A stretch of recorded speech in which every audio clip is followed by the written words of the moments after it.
First, log into your Kajabi account and navigate to your website settings.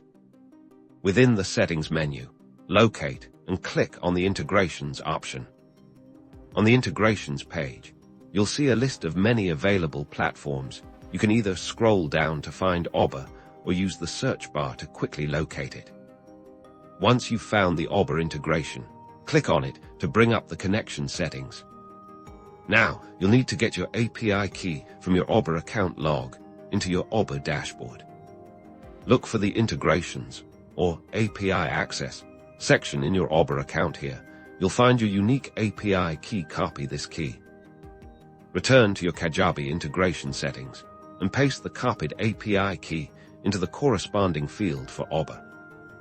After pasting the API key, click the Connect or Save button to establish the link between your Kajabi and Aweber accounts.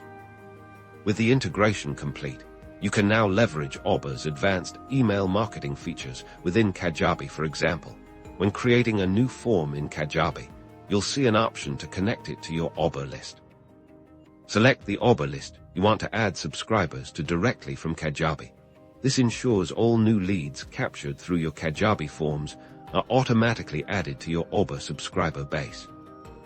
This seamless connection allows you to build sophisticated email automation sequences in Aweber based on actions taken within Kajabi, ensuring your leads are nurtured effectively. Empower your marketing with the combined strength of Kajabi and Aweber, a powerful combination for driving engagement and conversions.